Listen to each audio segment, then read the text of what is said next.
sa kanila ang tunay na makapangyarihan. Tara't kilalanin natin sila. Tulungan niyo po kami, nagmamakawa po sa inyo. Bakit? Ano ba kailangan mo, Iha? Kailangan ko po ng pera pampagamot. Oh, ito na lahat ng pera sa bulsa ko. Kunin mo na, pampagamot mo. Marami po salamat po. Oh, sige mag-ingat ka. Talaga po ito. Ako si Don Rafael, ang butihing ama ni Ibarra. Kinikilalang ama ng San Diego. Marami na akong natulungang mamamayan. Lahat sila sa akin lumalapit.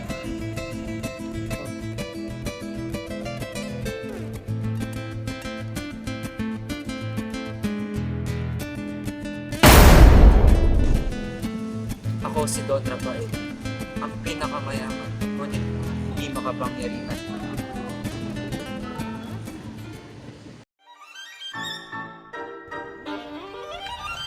Tuwing ako'y darating, agad-agad may orkestrang sasalubong sa akin. At kapag ako'y nakakita ng kabayo, agad-agad ay mapapasama. Santiago! Pinagagala po kitang makita, Ginoo. Ngunit hindi naman ako kabilang sa mga kasik o makapangyarihan ng San Diego.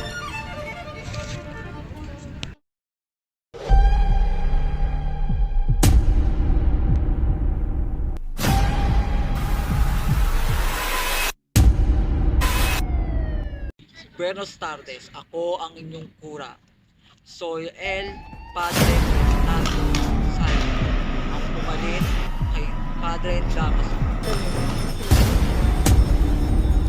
Ako si Padre Sayo, payat at sakit.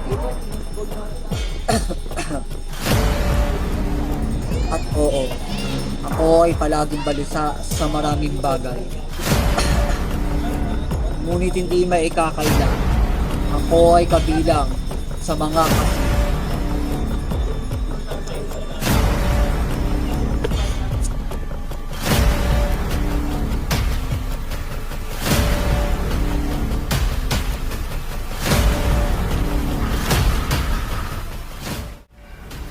Sa San Diego, ako'y binitingala na parang diamanteng nakalulula.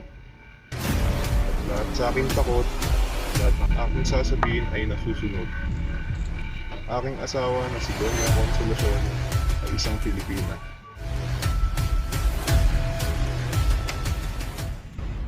Si Padre Salvi ang aking mabilis na kalaban, ngunit wala akong pakialam. Dahil ako ang alperes at makapangyarihan sa lugar ng San Diego. Ako ang pinakamayaman sa San Diego.